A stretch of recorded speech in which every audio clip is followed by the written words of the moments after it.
Hi guys, இனி நம்ம பார்க்க போறது ஒரு ரோபோட்டிக் படம். படத்தோட பேரு எ ரோபோட் இன் எ ஆரஞ்சு ஆர்ச்சர்டு. இன்ட்ரோ கொடுக்காம வாங்க நம்ம டைரக்டா வீடியோக்குள்ள போயிடலாம். படத்தோட ஸ்டார்டிங்கே ஒரு பொண்ணு தூங்கி எழுந்துட்டு இருக்கதை காட்டுறாங்க. அப்படியே இந்த சைட்ல பார்த்தா ஒருத்தவன் தூங்கிட்டு இருக்க மாதிரி காட்டுறாங்க. இவன் தான் அந்த படத்தோட ஹீரோ. பார்த்தா அவனோட பாஸ்ட்ல நடந்தது அவனோட கனவுல வந்துட்டு போகுது. அதனாலேயே தூங்கிட்டு இருக்கப்ப முழிச்சிடுறான். அதுக்கப்புறம் சும்மா கார்டனுக்கு போகிறான். பார்த்தா அந்த இடத்துல ஒரு ட்ரோன் பாத்தீங்கன்னா ஊந்து கிடக்குது. கூடவே பாத்தீங்கன்னா பென்ட்ரைவும் அந்த இடத்துல இருக்குது. எப்படி இது இங்க வந்திருக்குன்னு சொல்லி இவன் யோசிச்சுட்டு இருக்கப்ப அப்பதான் ஒரு 2 பேரை இந்த இடத்துல காட்டுறாங்க. இவங்க தான் அந்த ட்ரோனை இவன் வீட்டாண்ட போட்டிருப்பாங்க. எவ்வளவு காஸ்ட்லியான ட்ரோன், எதுக்குடா உள்ள போட்டேன்ற மாதிரி கேட்க, வேற என்ன பண்றது, இது ரொம்பவே பெரிய வீடு, இந்த வீட்டை சுத்தி நிறைய ஆளுங்க இருக்காங்க, அதனாலதான் அவன் எடுக்கிறதுக்காக அப்படி போட்டேன்ற மாதிரி சொல்ல, இங்க நம்ம ஹீரோவும் அந்த பென்ட்ரைவை சொருவி அதுல இருக்க வீடியோவை பாக்குறான். இதுதான் புதுசா உருவாக்குன ஏஐ டெக்னாலஜி ரோபோ. அதோட பேரு பாத்தீங்கன்னா ஃப்ரைடே. இது பாத்தீங்கன்னா அட்வான்ஸா உருவாக்குனது. இது பாத்தீங்கன்னா ரோபோ மாதிரி நடந்துக்காம மனுஷ மாதிரி நடந்திருக்கும். இது கண்டிப்பா உங்களோட வாழ்க்கையில சேஞ்சஸை கொண்டு வரும். உங்களுக்கு இது வேணும்னு நினைச்சீங்கன்னா மறக்காம இந்த நம்பருக்கு கான்டாக்ட் பண்ணுங்க அப்படின்ற மாதிரி அந்த வீடியோல இருக்கும். அதுக்கப்புறம் அவனோட ஹிஸ்டரியை பாத்தீங்கன்னா செக் பண்ணி பாக்குறான். அதுல நிறைய பேர் இவனை ஃப்ராடுன்ற மாதிரி சொல்லிக்கிறாங்க. அடுத்த நாள் ஒருத்தவங்க நம்ம ஹீரோ கிட்ட வந்து, நான் இதை செக் பண்ணி பார்த்துட்டேன், அந்த ஃப்ரைடேன்ற ரோபோ உண்மையாலே இருக்குது. அப்ப இந்த ஒரு விஷயம் நம்மளுக்கு தவிர வேற யாருக்குமே தெரியக்கூடாது. இந்த ஒரு விஷயத்த நான் பிரைவேட்டா ஹேண்டில் பண்ணிக்கிறேன் அப்படின்ற மாதிரி சொல்லிடுவான். அடுத்த நாள் அந்த ரோபோட்டை பார்க்கறதுக்காக அவங்க சொன்ன இடத்துக்கு வந்திருப்பான். இவனும் பாத்தீங்கன்னா உள்ள போகிறான். பார்த்தா அந்த இடத்துல ஒரு பொண்ணோட குரல் கேக்குது. அப்ப நம்ம ஹீரோவும், நான் இங்க மனுஷங்க இருக்க கூடாதுன்னு சொல்லி சொன்னல, நீ ஏன் இங்க இருக்கிற அப்படின்ற மாதிரி கேட்பான்.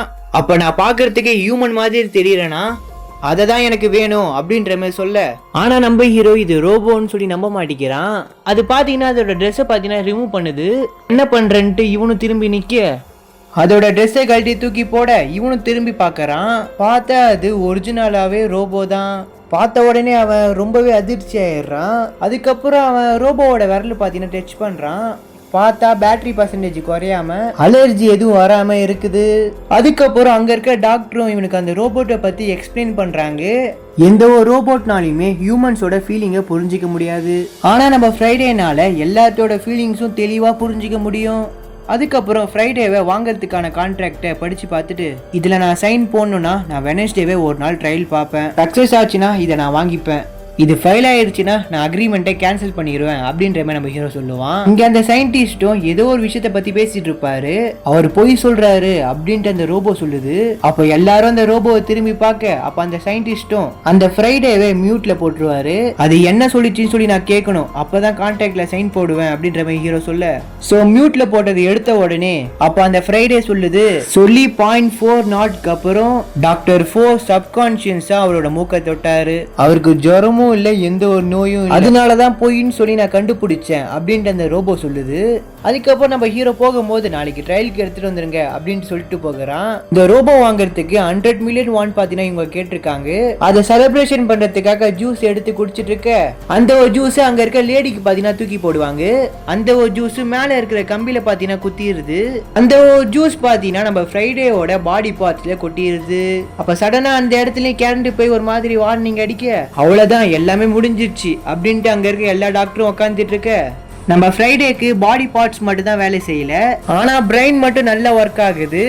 அப்போ அங்க இருக்க லேடியோ, இதோட பேட்டரி எங்க இருக்குன்னு சொல்லி நான் கண்டுபிடிச்சிட்டேன், இது பாத்தீங்கன்னா ஜப்பான்ல இருக்குது, வரத்துக்கு 2 நாள் ஆகும், நாளைக்கு ட்ரையலுக்கு அனுப்பணுமே, என்ன பண்றது அப்படின்ற மாதிரி கேட்க, உடனே நம்ம ஹீரோக்கு போன் அடிச்சு ஃப்ரைடேவை 2 நாள் கழிச்சு அனுப்பிவிடவா அப்படின்ற மாதிரி கேட்க, ஏன் என்ன ஆச்சு, நான் நாளைக்கு ட்ரையல் பார்க்கணும்னு சொல்லி சொன்னல, எனக்கு நாளைக்கு தான் வேணும், அப்படி நீ தரலனா அக்ரிமெண்ட்டை கேன்சல் பண்ணிடுவேன் அப்படின்ட்டு போனை கட் பண்ணிடுறான். இவங்களும் என்ன பண்றதுன்னு சொல்லி கிளம்பி போய் உட்காந்துட்டு இருக்க, அப்ப அதுல இருக்க ஒருத்தவனும் என்கிட்ட ஒரு சூப்பர் சொல்யூஷன் இருக்கு அப்படின்ற மாதிரி சொல்றான். அப்படியே சீனை கட் பண்ண இந்த சைட்ல ஒரு பொண்ணு டெலிவரி வேலை பாத்தீங்கன்னா பாத்துட்டு இருப்பா. அப்ப நம்ம ஹீரோ போன் அடிச்சு, நான் சொல்ற இடத்துக்கு வந்து டெலிவரி பண்ணிரு அப்படின்ற மாதிரி சொல்லுவான். அப்ப அவன் சொன்ன மாதிரி அந்த பொண்ணு அந்த இடத்துக்கு வரா. வந்து காரோட கண்ணாடியை தட்ட, அப்ப இவன் கார் வெளியில இருக்க ஸ்பீக்கர் மூலியமா பின்னாடி இருக்க டோர்ல வை, நான் செக் பண்ணி பாக்குறேன் அப்படின்ற மாதிரி சொல்லுவான். அவன் சொன்ன மாதிரி அந்த பொண்ணு அங்க வைக்க, அவனும் அந்த பொருளை எல்லா இடத்துலயுமே செக் பண்ணி பார்த்துட்டு, மொன சைடு பாத்தீங்கன்னா உடஞ்சிட்டு இருக்குது, அதனால உனக்கு நான் பேமெண்ட் தர மாட்டேன் அப்படின்ற மாதிரி சொல்லிடுவான். அதுக்கப்புறம் கார் எடுத்துட்டு வேகமா போக, இவன் அந்த காரை பிடிச்சிட்டு இருந்தனால கீழே விழுந்துடுறா. கீழே விழுந்தவ எழுந்திருக்கவே இல்லை. அதனாலே நம்ம ஹீரோக்கும் பயமாகி அந்த பொண்ணுகிட்ட போய் அந்த கொடையை வச்சு டச் பண்ணி பார்ப்பான். உடனே அந்த பொண்ணு எழுந்து இவன் கூட சண்டை போட நம்ம ஹீரோட கையை பார்த்தீங்கன்னா அந்த பொண்ணு தொட்டுறா. அது மட்டும் இல்லாம நம்ம ஹீரோட செயின் அந்த பொண்ணோட பாக்கெட்டை விழுந்துருது. அதுக்கப்புறம் அந்த பொண்ணை தள்ளி விட்டு அந்த இடத்த விட்டே கிளம்பிடுவான்.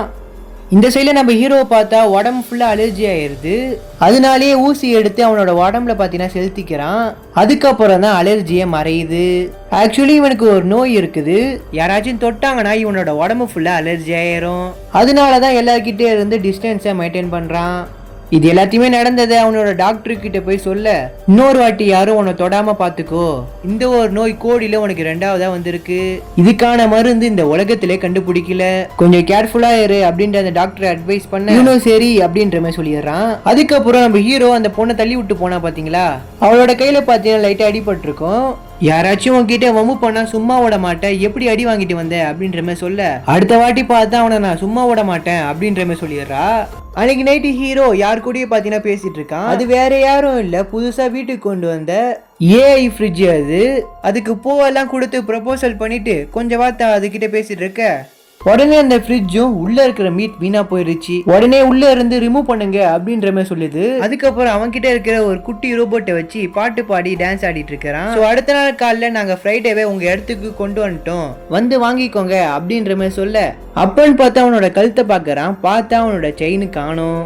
நேற்று அந்த பொண்ணை தள்ளி விட்டதுல அந்த பொண்ணோட பாக்கெட்ல விழுந்திருக்கும். அது தெரியாம அவன் வீட்டை சுத்தி முத்தி தேடுறான். இந்த சைட்ல இவங்களும் ஒரு லாக்கருக்குள்ள வச்சு ஃப்ரைடேவை கொண்டு வராங்க. அதுக்கப்புறம் அந்த பொண்ணுக்கே போன் அடிச்சு, நீ தான் என் செயினை வச்சிருக்கன்னு சொல்லி தெரியும், நீ மட்டும் நாளைக்கு எடுத்துட்டு வந்து கொடுக்கலனா ஜெயில மாவு அரைச்சிட்டு இருப்ப அப்படின்ற மாதிரி சொல்றான். இவங்களும் ஹலோ அப்படின்ற மாதிரி சொல்ல, உடனே நம்ம ஹீரோவும் குச்சி காட்டி வெளியில போங்க அப்படின்ற மாதிரி சொல்லிடுறான். போகும்போது அந்த லாக்கரோட பாஸ்வேர்டை சொல்லிட்டு போகிறான். அதுக்கப்புறம் இவனும் அந்த பாஸ்வேர்டை போடுறான். பார்த்தா ஃப்ரைடே உள்ளதான் இருக்குது. ஸோ அடுத்து என்ன நடந்துச்சுன்னு சொல்லி தெரிஞ்சுக்கணும்னு நினச்சிங்கன்னா மறக்காமல் இந்த வீடியோக்கு லைக் போட்டு எபிசோட் 2ன்னு சொல்லி ஒரு கமெண்ட் பண்ணுங்கள்.